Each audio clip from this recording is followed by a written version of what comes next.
Porygon 2 is arguably the best not fully evolved Pokemon of all time. It's the greatest at using the relatively niche item, the Eviolite, to give it a 50% boost to both of its already solid defensive stats, and for that reason, it's always used as a wall on the team. But considering it's got great special attack with base 105, I'm gonna make this an all-out offensive duck weapon instead. The problem is, while just about everything gets some stat boosting access like Nasty Plot, Porygon 2 gets none of that.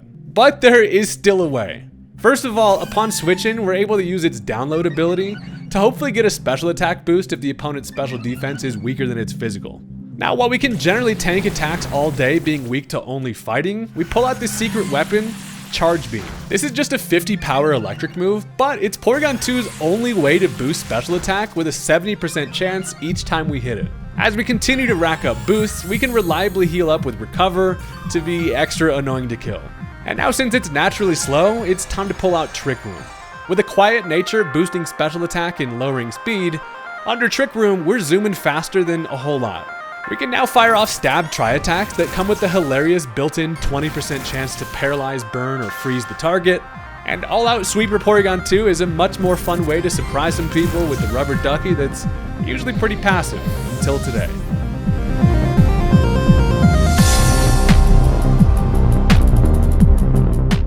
Look, Eviolite Porygon 2 can be one of the most frustrating things to play against, but it turns out it's way more frustrating if it becomes faster than you and sweeps you. And so today, that is the plan, is make this duck do, way more damage than people expect. And if that sounds like a fun time to you, you should consider hitting that subscribe button. It's free, it only takes you a second, I promise you will not regret it. And with that, let's jump into the match. Alright, so as my opponent decides to lead off with the Hisuian Samurott, this is generally a fella that's going to Ceaseless Edge, try to get some spikes early, so I decide to lead with the Magnezone thinking I can get myself an upper hand here. Being able to Volt Switch on their potential swap is going to put me in a nice little bit of momentum early, plus I know that I can live anything. Now as they go for the Sacred Sword, right to the eyeball, that does kill me. I'm like, is this a Choice Banded Samurott? Are you literally kidding me? As I go down, it turns out to be Life Orb, and that's the only reason why that kills. And I'm like, well, that is, not the best start there. So at least I know that this thing is not choiced. And being Life Orb, I'm like, I can go into Rabombi here. I know that I'm Focus Sash, I can live anything. And then I'm pretty free to go for a Quiver Dance and at least try to put some pressure early. The good thing about this Rabombi is Gary likes to bluff the fact that I'm going for Sticky Web. I am not. I'm here to be a threat. I don't look like it, but this little fella with his wings flapping crazy can get out of hand. So as I go for the Quiver Dance, turns out they do stay in and just go for an Aqua Cutter. I do live with the Focus Sash, of course, but now I'm kind of worried that this Samurott's gonna ruin my day because it could have something like an Aqua Jet or a Sucker Punch. Regardless, I'm like, screw it. I'm just gonna click Moonblast here. That's fine. But they do stay in. They do not have any priority, and that's gonna take care of it. So thank God Samurott doesn't cause too many problems. But also what's great is it did not get off any Ceaseless Edges. So there's no spikes on my end, which is great. So at this point now they have a Revenge Switch in. They decide to go Minior, who's going to, of course, put on his little chocolate shell, and now this thing's defensive. But I'm just gonna click Moonblast anyway. I figure, I might as well. It does not have any priority, at least I don't think. I can knock it down to its Focus Sash. It turns out it does live it with like 10 HP, which now allows him to go for the Shell Smash. And this is kind of also a little bit scary. This little Milk Dud over here is becoming a problem because it gets a +2 to offensive stats and speed. And now I'm like, this thing is a little bit scary, but I have a little bit of a plan. So look, they get their defensive stats back with the White Herb, doesn't really matter. It also now is going to activate Shields Down, making it a whole lot faster and a whole lot less bulky, but it doesn't matter because now I know, surely, especially since it had White Herb, it's now going to click Acrobatics. And one way that I can stop this thing from being a problem is to bring in my helmet-wielding slug. I bring in the East Cargo. We are representing the East side, and they do go for the Acrobatics, which is great. Does do a bunch of damage, which sucks, but they touch the Rocky Helmet. Luckily, we got it down into range where that's going to knock it out, and I will not be swept by a damn rock today. So that feels pretty nice. Now, they've got themselves some pretty scary threats left in the back, one of them being something like Flygon. Now, as this thing comes in, flying, it feels like too high up there. I decided to take this opportunity to set up a Stealth Rock. I know they've got things like the Armarouge in the back, and I could use a little bit of chip there. So unfortunately for me, the Flygon goes for a Dragon Dance, and then I'm being set up on all over the damn place over here. But I guess if there's anybody that wants to be looking in the face of a physical Flygon, it's probably Gastrodon if I had some more health. But at this point, I'm gonna fire off a Surf, And Buddy's gonna get a little bit greedy with the dancing. We're over here getting a nice little free show. They go for 2 dragon dances, making Flygon quite a threat. But I go for a surf because I know it's gonna do about half to the thing, and that's the chip that I needed there. So the bad thing is this: they can now go for an attack with 2 dragon dances, will knock me out, except as they click Scale Shot, it misses. And that is the biggest downfall to Scale Shot, dude. That thing misses more than it hits. And thank God I'm able to then finish it off with a surf. So hey, that's, you know, we'll definitely take that. I probably had something like Porygon 2 could have still taken an attack from it, but regardless, they now bring in the next threat that we've got to deal with, which is going to be the Armarouge. So young Shoulder Pads comes in. Turns out they're going to go for the Endure, which is exactly what I did not really want to happen, because as I go for a surf, it is super effective, knocks it down to 1 with that Endure, but in the process is going to activate a weakness policy. So a little weakness policy Endure set. This Armarouge is going to be pretty scary now, and with a little immediately able to double its special attack. Gastrodon is, this thing may as well be a salt shaker to the slug. They go for the stored power, absolutely melts my ass, down goes the Gastrodon.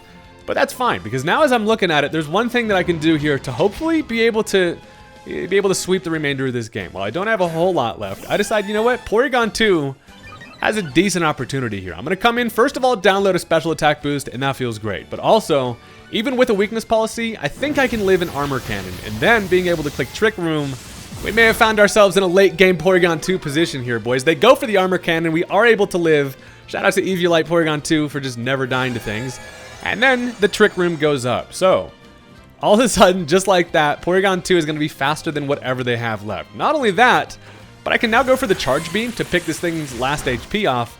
And in the process, we do get the 70% roll for that special attack boost. And immediately, we now have doubled special attack, and we're going to be faster than everything. So, you know, Porygon 2 is all of a sudden looking like Porygon Z on steroids. So, as now they decide to bring in the Vikavolt, Stealth Rock does its thing that helps out a whole bunch, because now I'm like also looking at it, I don't really think that this can do more than my Recover. So I'm like, you know, I might as well troll a little bit, go for a Recover under Trick Room, be able to go first, because I am going to be a minus speed nature. They do fire off a Bug Buzz.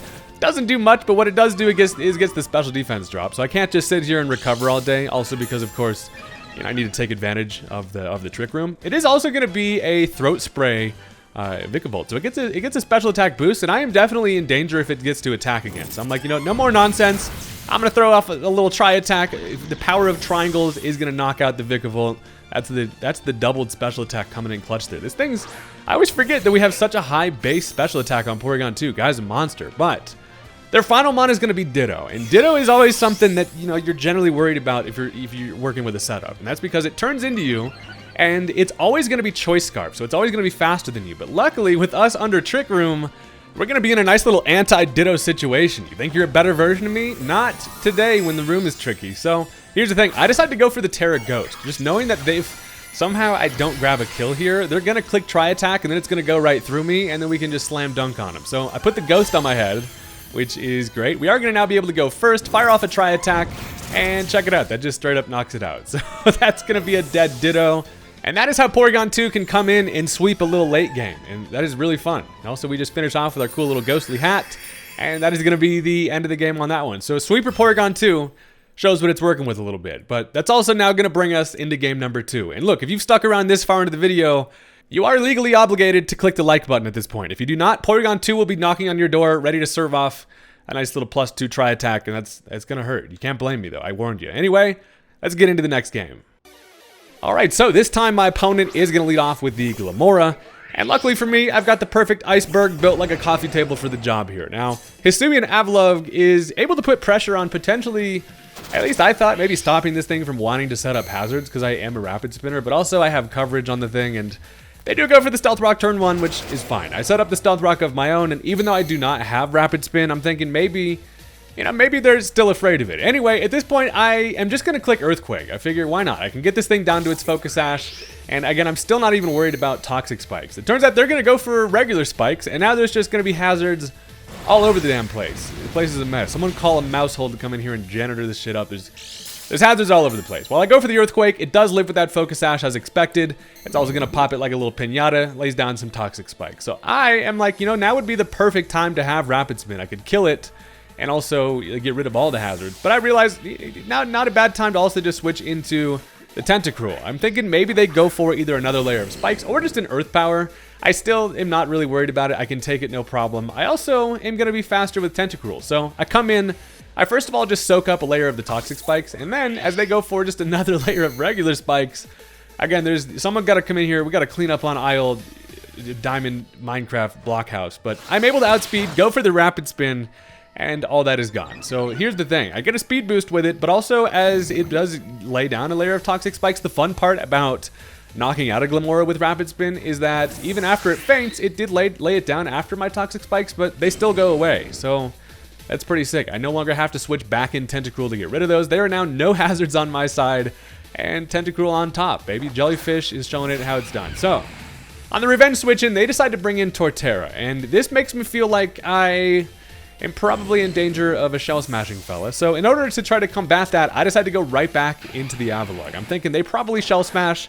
I can then live an attack with Sturdy, and then hopefully stop this thing from getting out of hand. So it turns into a Clam, does go for the Shell Smash, and all of a sudden, Torterra, a massive threat. But still, this is fine, because Hisuian Avalugg is kind of the best thing for the job here. Now, potentially they go for something like a Terra Fire, and as much as I want to predict that and go for Earthquake, I still decide to click the Mountain Gale, just to play it safe. It's going to knock this thing out if I'm able to get it off. I figure I live with Sturdy, but to my surprise, they bust out the Bullet Seed, and I'm like, uh-oh, this is a problem. Since there was no White Herb, it does turn out to be loaded dice, and check it out, I live the 4th one, and there's only a chance that they get the 5th, and of course, they do get the roll for 5 Bullet Seeds to knock out Avalugg. So Sturdy does not help when it's a multi-hit move, and I did not expect that at all. And that's not great, because now I've got to use up a whole bunch of assets to ensure that this Torterra does not ruin my day. So first of all, I can go into the Swampert, which of course you're thinking, why the hell you go Swampert? That's because I got the Terra Grass, and I obviously bait the Bullet Seed here. I'm relatively bulky enough to be able to live one, even if it's like 5 hits. So I have to go for the Terra Grass now, because Avalugg's ass let me down, and now I have a beautiful Swampert with a flower on him head, which you'd think would be a dangerous situation if you're a Swampert. But he's straight up allergic to flowers. But as I do click the Bullet Seed, that is great, because even with 5, Anchor Arms is safe. But the bad thing is, I haven't gotten any damage on this Torterra, and I do not have ice coverage on this Swampert. I've been messing around with the moveset a little bit, kind of taking on and off things like Avalanche. I do take about half from that, and of course it does hit the 5 times, but I'm forced to go for Liquidation. And luckily, at least it has a defensive drop, so it does a lot, but it's not quite going to be enough to knock it out. And even after Leftover Recovery, now they can go for something like a Rock Blast, which I know they have if they're going to be a loaded dice set, and I'm in danger. So I've got to use up a whole bunch against this damn turtle. It does now go for that Rock Blast. First one knocks me to 69. Nice, but, you know, of course, guaranteeing at least 4 hits. Down goes the Swampert, and I've again, still got myself in this damn pickle. I found that a Shell Smash Torterra is often going to do this to you. I'm honestly glad that they gave this thing Shell Smash. At least it's usable now, but at this point, I'm mad at it, but what I do have is one thing. It's going to be able to outspeed everything, except I have a duck who is thick as hell. Luckily, I got some good thickness on the squad. I decided to go Porygon 2 here.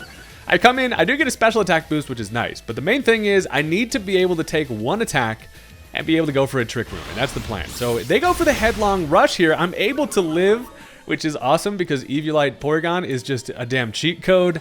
I can now fire off the Trick Room, and just like that, the turntables have turned. We are now faster as the duck, and while I cannot go for, obviously, the Charge Beam here, I can outspeed, go for the Tri-Attack, and luckily we've got the chip on it to allow it to finish it off. So I fire off some triangles.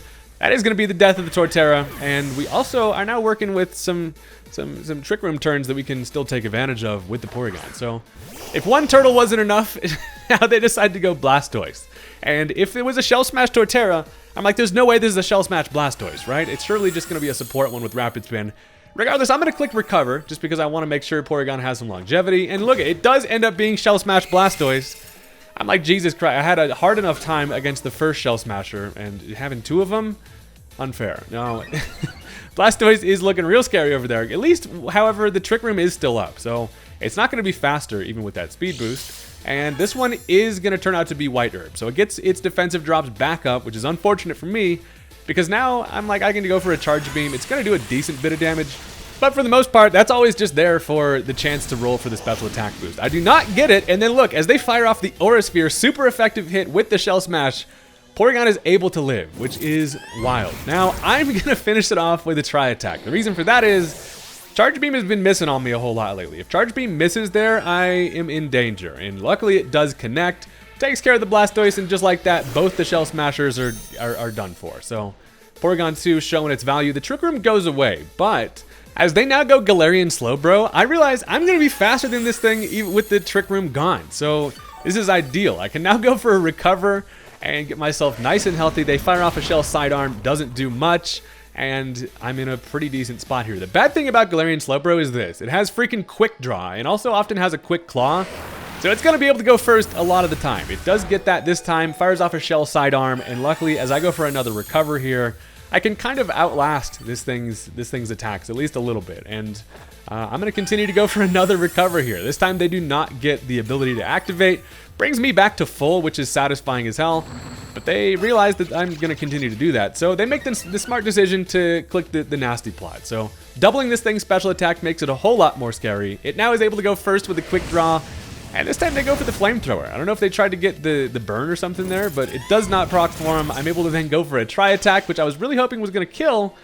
But instead, even better, we get the Freeze, which is actually hilarious. We turned his ass into a Slowbro Popsicle, and while it gets Quick Draw, it's just still frozen. But here's the thing. I meant to click Trick Room again here. I, however, did not, and as I clicked the Charge Beam, it does take care of the Slowbro, but I really needed another Trick Room up there, and that is gonna come back to bite me. I tried to take advantage of the freeze, but I kind of dropped the ball on that one. Now as they're able to bring in the Urshifu, it can just outspeed me going for a Drain Punch, and just like that, Porygon 2 is gonna be taken care of. So yeah, I definitely, it's a misplay on my end not capitalizing on that freeze.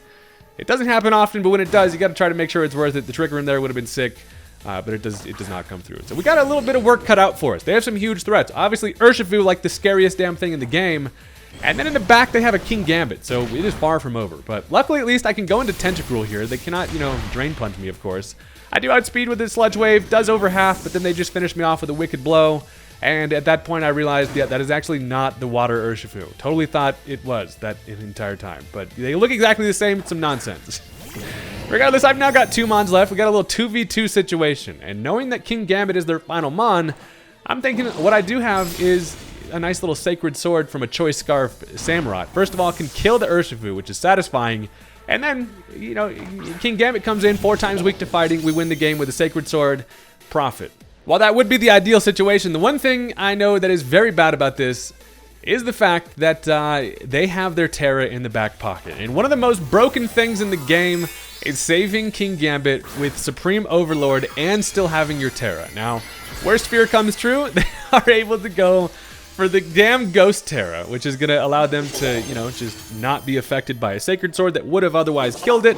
They go for a Sucker Punch, which I do take nicely, mind you, but now I'm just locked into Sacred Sword and in a very bad spot here. Supreme Overlord, Sucker Punch King Gambit with the Terra still intact is just about the most classic way to ensure that you don't lose the game. But we're gonna try our best here. What I can do is, knowing that I live that Sucker Punch, I can save that thing for later and bring it back into potentially Ceaseless Edge. I'm forced to go Flygon here, who just dies to a Kowtow Cleave. Sadly, they did not Sucker Punch there. I was really kind of hoping for that. But now it comes down to Samurott. I can live a Sucker Punch. I need to get off a Ceaseless Edge.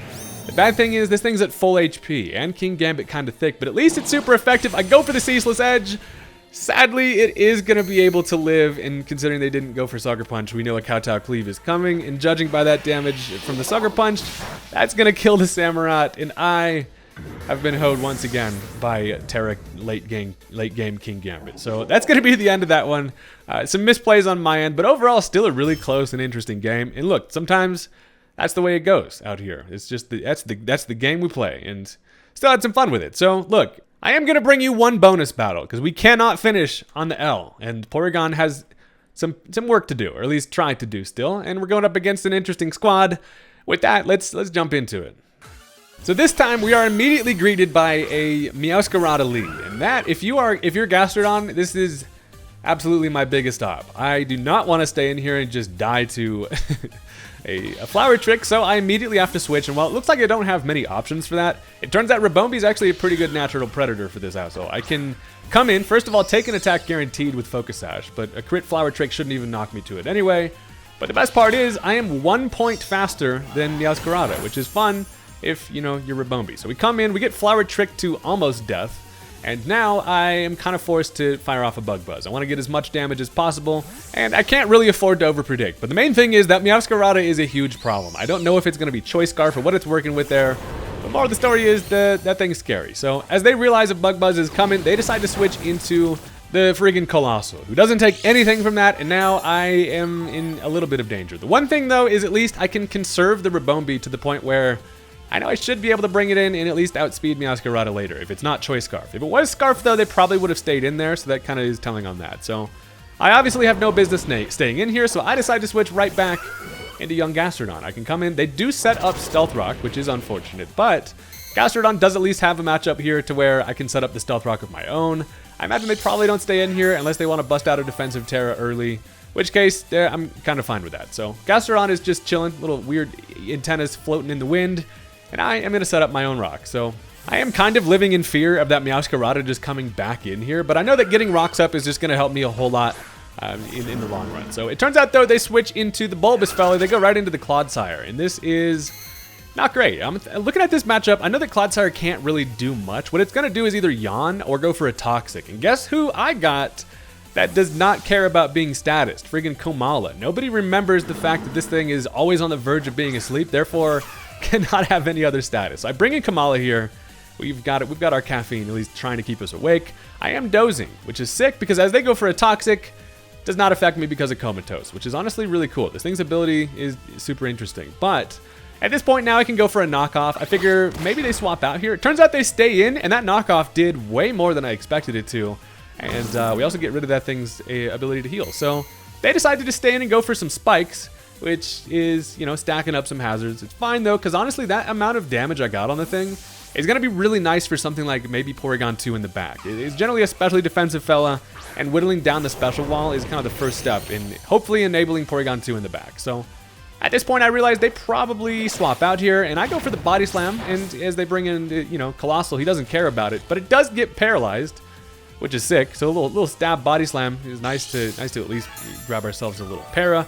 Thing is already slow as hell anyway, but I mean, that's going to hopefully open the door to try to get something going against it. So knowing that this thing doesn't have much offensive power, especially revealed that the fact that, you know, it was Stealth Rock support, it probably doesn't have much that it can do to Porygon 2. And I'm like, you know what, might as well try to get the P2 going. I got enough chip onto the Clodsire to where I'm not super worried about it. If I can stack up just a couple of special attack boosts, at least I do get the first one there with the download, I can do some big damage with Tri-Attack. So it does get fully paralyzed on the first turn, which is sweet. Shout out to Kamala for really coming in and providing some value with his little log over there. So at this point, I know that I'm not afraid of anything this thing wants to do to me, so I'm free to go for a Charge Beam. And while it doesn't do much, we do get the special attack boost, and just like that, shout out to Download, we're at +2. We now have doubled special attack, and unfortunately for us, though, they go for the Rapid Spin. Now here's an interesting interaction. Since this thing is paralyzed, it was slower than Porygon 2, and that meant that I didn't really want to go for a Trick Room, but since it got the speed boost from the Rapid Spin,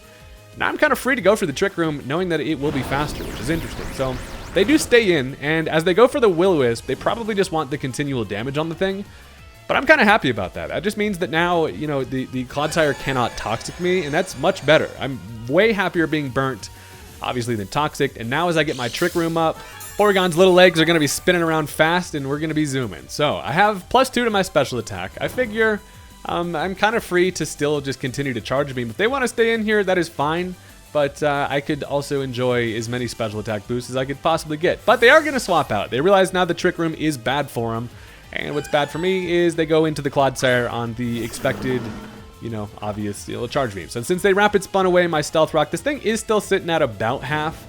And again, I'm still not really worried. Clodsire is not much of an offensive threat, and considering I have reliable recovery, I'm going to stay in here and just go for Tri-Attack. Now, they're going to go for the recovery of their own. We're a couple of bulky fellas, but luckily, Porygon 2 against another defensive threat is generally going to have the upper hand. My Tri-Attack does about half to it, and that feels pretty nice because I can now just go for a recover, get all my health back. They're going to continue to recover as well, but if that's the fight that they want to go for, I'm kind of happy with that. I am burnt, but I mean, after recovers and stuff, Porygon 2 is going to just stay healthy.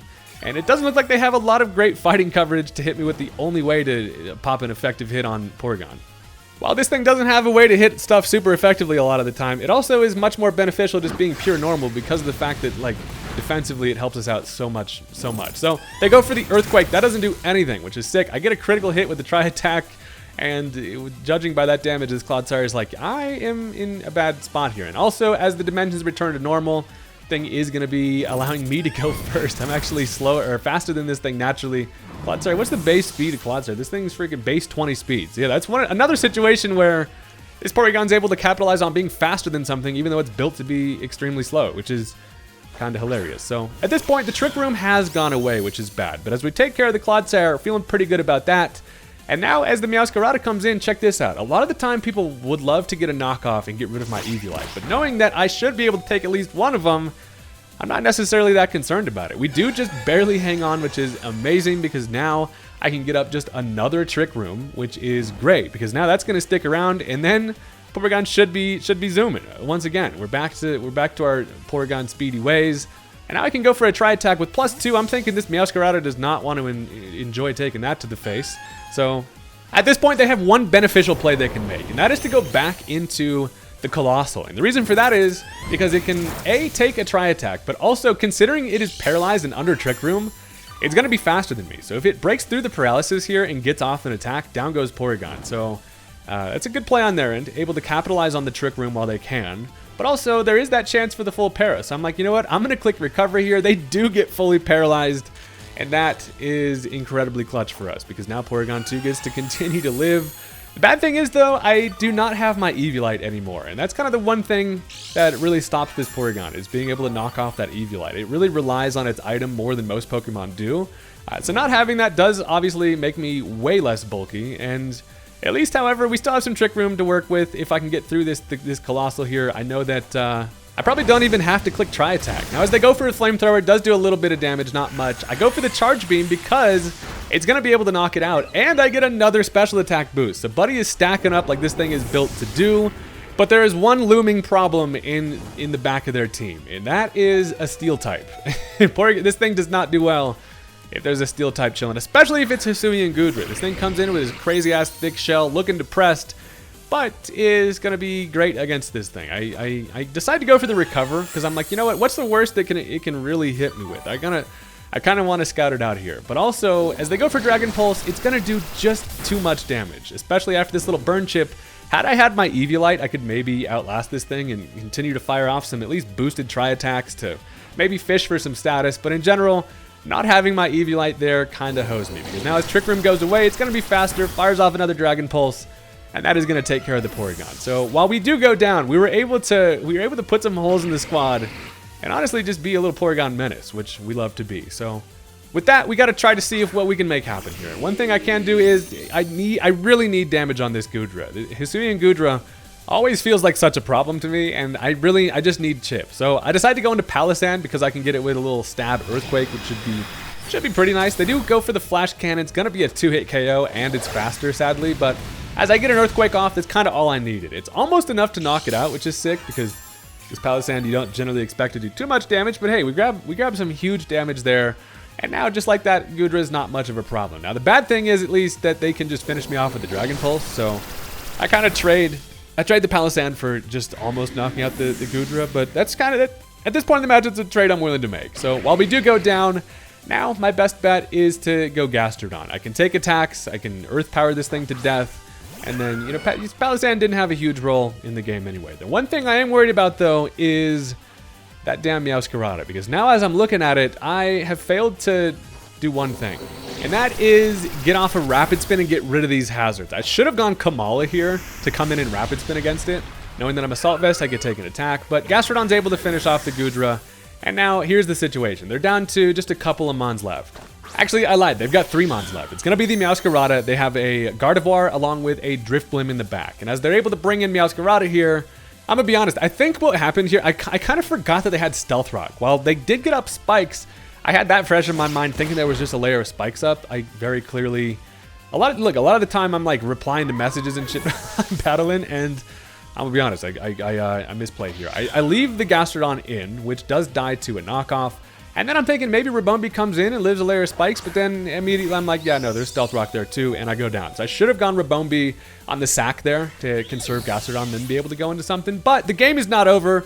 We've still got a chance here. They have 3 Mons against my 2, but one thing I know for sure is that Magnezone can take an attack, and a Thunderbolt should have a decent chance to potentially grab a kill here, depending. But I bring in Magnezone just because it's the one thing that I need to conserve Assault Vest Kamala for a special attacker like the Gardevoir in the back. So while they go for the knockoff, pops my air balloon, party is over. But I fire off a Thunderbolt here, and I end up getting a crit. I think it ended up mattering as well, but regardless, I kind of expected Magnezone to go down here anyway, because now they can just go right into, you know, something like that Gardevoir, who's gonna be faster, gonna clearly have fire coverage and knock me out. So it comes in, it traces my Magnet Pull, which is funny because now I can't switch out even if I wanted to.